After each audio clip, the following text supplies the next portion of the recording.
За энэ хөгжлийн бодлого төлөвлөлт түүний удирдлагын хуулиар энэ эдийн засгийн хөгжлийн ямар одоо асуудлыг хариуцах вэ гэдгийг бол их тодорхой хуульчилсан байдаг. Бид бол ер нь өнгөрсөн хугацаанд төлөвлөлтийн араас явж чаддгүй. Төлөвлөлтөд хэрэгжүүлэхгүй байсаар байгаад өнөөдрийг хүрснээс болоод жишээ нь одоо зарим төсөл хөтөлбөрүүд ихэд 5 сарын 30-наас 1-ээс наан одоо хэрэгжиж эхэлдэггүйгээс бол ингээд төсөв төсөв татагддаг асуудал үүсдэг.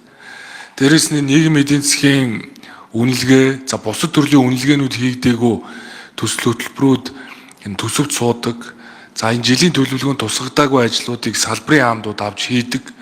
Энэ ажлуудаас болоод ер нь бол дандаа одоо энэ төлөвлөгөөнд тусгацсан ажлууд бол орхигддог. Тэгэхээр эдийн засгийн хөгжлийн яам бол өөрөө энэ урт хугацааны бодлого, дээрээс нь Монгол улсыг хөгжүүлэх 5 жилийн үндсэн чиглэл, аймаг орон нутаг дахь засаг даргын үйл ажиллагааны хөтөлбөр өөрөө 5 жилийн үндсэн чиглэл, 4 жилийн үйл ажиллагааны хөтөлбөрт уялдж байгаа эсхийг нь хамааруулж авч үзье. Түүнийг нь уялдуулад жилийн төлөвлөгөөг их хурлаар оруулж батлуулдаг. Тэгээ энэ жилийн төлөвлөгөөнд тусгацсан ажлуудыг эх оныхын төсөвт суулгаад явдаг. Тэгээ сая одоо гишүүд асуудаг байгаа бүсчилсэн хөгжлийн форумын үеэр аймаг орон нутагт тулгараад байгаа асуудлыг шууд газар дээр нь бүсийн хэмжээ шийдэг гэхээр нөгөө ажлууд нь жилийн төлөвлөгөөнд тусаагүй байдаг. Ингээд жилийн төлөвлөгөөнд тусгадаагүй ажлыг санхүүжүүлэх гэхээр ингээ хууль зөрчинө. Тийм учраас өнөөдөр эдийн засгийн хөгжлийн яам бол төлөвлөөд, төсөвлөөд, хянаад эргээд мониторинг хийдэг зөв зарчим руугаа шилжиж гэдэг утгаараа энэ хяналт мониторингийн буюу DME гэдэг энэ засгийн газрын 4 жилийн үйл ажиллагааны хөтөлбөр тусцсан байгаа чиг үүргийг хэрэгжүүлэх яг энэ циклээр ажиллаж эхлэхийн тулд 4 жилийн хөтөлбөрөө үнэлдэг, мониторинг хийдэг, тэгээд их хурл дээр байнгын орон дээр тогтмол тайлгнадаг хуулиараа.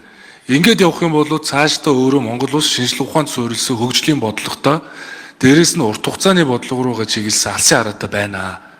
Тэрээс үс салбарын яамдууд ч гэдэг юм уу, бүсийн хөгжлийн хүрээнд ч гэдэг юм уу, шин санаачлаг гаргаад ингээд яваад байх нь бол зохимжгүй учраас бид нэр энэ мониторингийг эдийн засгийн хөгжлийн яам өөрөө нөгөө 4 жилийн үйл ажиллагааны хөтөлбөр 5 жилийн үндсэн чиглэлээ хэрэгжүүлж явах хүрээндээ бол энэ мониторингийн эрх үүргийг хөгжлийн яамд энэ одоо засгийн газрын бүс сүрэлтгүүний хуулиар ерөнхий сайд бас оруулж зөв механизм руу бас чиглүүлж байна л гэж ингэж бодож байна.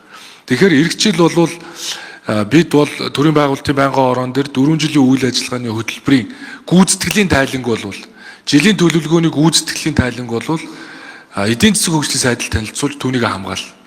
Өнгөрсөн одоо 2 сарын өмнө бол төрийн байгуулалт дээр ороод ирэхэд аль сайд нь хариуцах нь одоо тодорхойгүй яваад байна. Тэгэхээр ерөөсөө энэ засгийн газрын энэ удаагийн бүс сүрэлтгүүн бол давхарцсан чиг үүргүүдийг оновчлоод яг асуудлыг тухайн сайд толгоогоор хариуцах ийм болцоогоор л одоо бүрдүүлж өгж байгаагаар онцлогтой. Хөгжлийн бодлого төлөвлөлт түүний удирдлагын хуулиар төлөвлөлтийг дээрээс нь доош, доороос нь дээш чиглэх тэнцвэрийг хангах суурь зарчмыг одоо хангуулна гэдгийг хуульчилж өгсөн.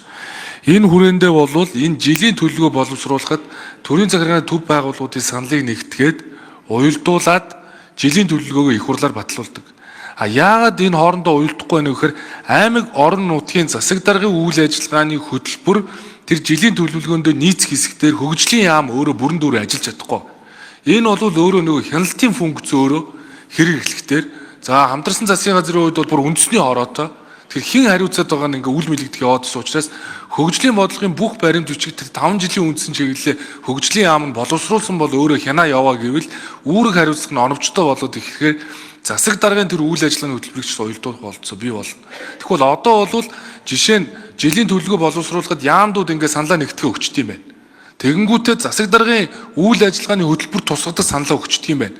Ингээ бүгдийг нэгтгэхэд жилийн төлөвлөгөөгөө оруулаад ирдэг. Тэгээ зарим ажлууд нь ингээд хоорондоо уялддаггүй. Тэгээ ерөөсөө нөгөө үнэлгээнүүдийг нь хийж чадахгүйгээсээ болоод төлөвлөлтгүй баахан ажлууд суулгачдаг. Тэгээ ингээд татвар төлөгчдийн мөнгө үр ашиггүй зарцуулагдах ийм одоо буруу хандлага руу ороод байгаа учраас бүх асуудал бол өөрөө төлөвлөлт рүү явна. Төлөвлөлт рүү явна. Тэгээ төлөвлөсөн бол өөрөө хяндаг болно.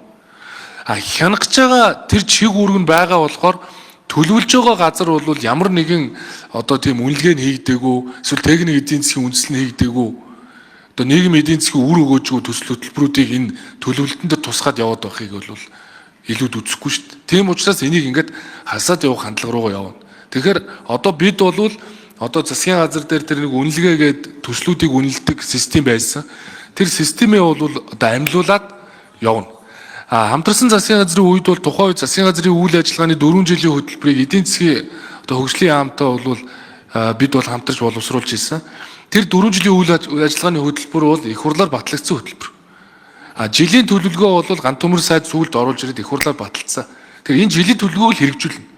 Хэрэгжилт рүү анхаарах хэрэгтэй болохоос биш энэ сонгуулийн дараа бүрдсэн засгийн газар биш. Тийм учраас хамтарсан засгийн газрын ололт амжилтаа илүү баттгаад төрийн ойр санамж байгаа бол залгамж чанараа хадгалаад харин алдаагаа засна. Ерөнхий сайдын хувьд бол энэ эдийн засгийн сорилттой үед бол нэгэнт хэмэлт хийя, чигүүргийн оновчлогоо одоо шинжилгээнүүдийг хийя гэж зорж байгаа учраас энэ манлайллыг бол манай одоо яамдууд бүгдээрээ дэмжиж одоо газар хэлц тэр дарга зэрэгний тоог бол буулгах энэ асуудал